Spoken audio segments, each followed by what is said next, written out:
Assalamualaikum warahmatullahi wabarakatuh. Perkenalkan, nama saya Fatur Rahman Jendratu, NIM 18020075. Saya dari kelas FSB 18 ingin mengerjakan video UTS tentang peran AMDAL dalam perizinan berusaha berdasarkan Undang-Undang 11 tahun 2020 pada pemerintah 22 tahun 2021 dan Permen LHK nomor 05 tahun 2021. Sini saya akan menjelaskan fungsi AMDAL. Berdasarkan pengertian AMDAL di atas, maka kita bisa simpulkan ada beberapa fungsi AMDAL, yaitu: satu, sebagai masukan dalam menyusun desain yang sifatnya teknis dalam suatu rencana dan juga kegiatan usaha.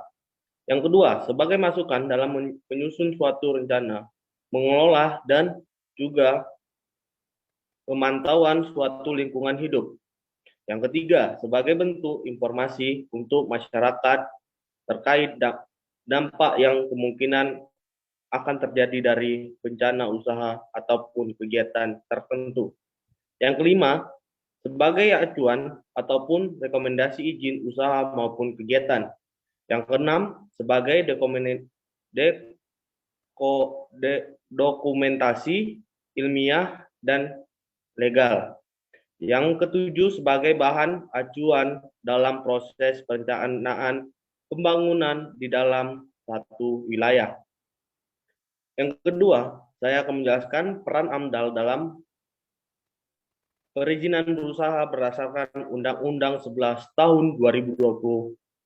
Pertama, mengenai kegunaan AMDAL dalam Undang-Undang Ciptaker AMDAL yang dibuat oleh pemrakasa yang bersertifikat atau penyusun AMDAL dijadikan sebagai dasar uji kelayakan lingkungan dalam penyelenggaraan usaha dan atau kegiatan uji kelayakan lingkungan dilakukan oleh sebuah tim yang dibentuk oleh lembaga uji kelayakan lingkungan hidup pemerintah pusat.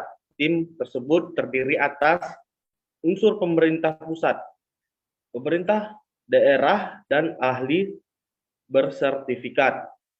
Output dari uji kelayakan tersebut berupa rekomendasi mengenai kelayakan atau ketidaklayakan lingkungan berdasarkan rekomendasi tersebut, pemerintah pusat atau pemerintah daerah menetapkan keputusan tentang kelayakan lingkungan, dan penetapan kelayakan lingkungan tersebut digunakan sebagai persyaratan penerbitan perizinan berusaha. Hal ini berbeda dengan ketentuan yang sebelum diatur dalam Undang-Undang PPLH, yakni AMDAL merupakan dasar penetapan keputusan kelayakan lingkungan penyelenggaraan usaha dan atau kegiatan. Namun sebelum AMDAL dijadikan dasar penetapan, dokumen AMDAL sebagaimana diatur dalam Undang-Undang PPLH terlebih dahulu dinilai oleh Komisi Penilai AMDAL yang dibentuk Menteri, Gubernur, atau Bupati atau Wali Kota sesuai kewenangan. Jika tidak ada rekomendasi AMDAL, maka izin lingkungan tak akan terbit.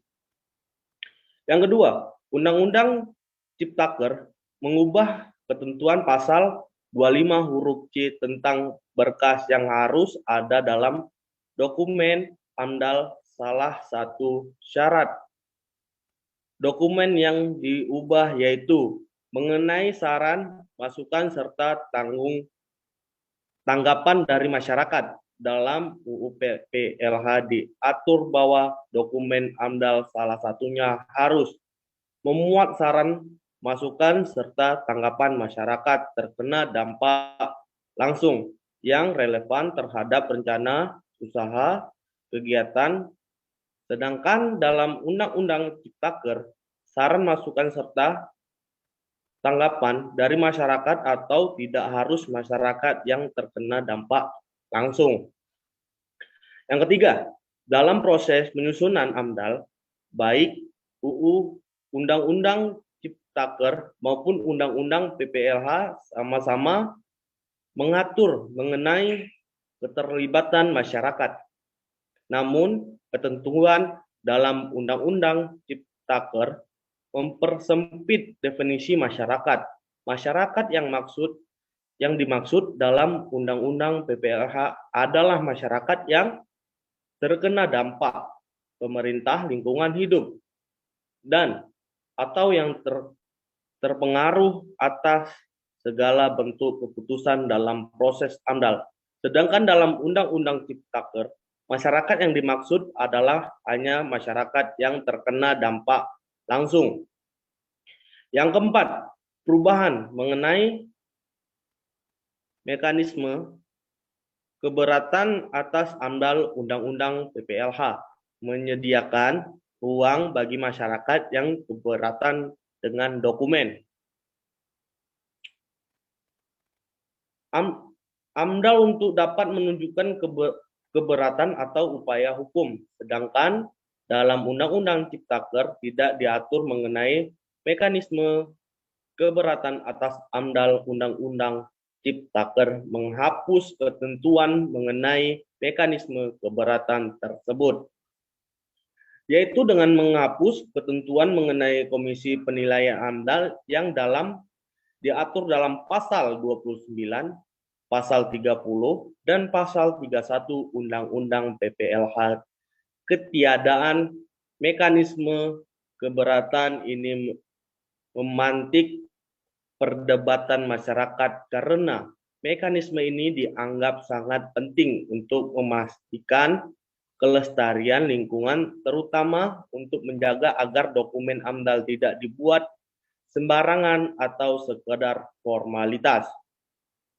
Selanjutnya saya akan memperjelaskan peran AMDAL dalam perizinan berusaha berdasarkan pada pemerintah 22 tahun 2021. Analisis mengenai dampak lingkungan hidup yang selanjutnya disebut AMDAL adalah kajian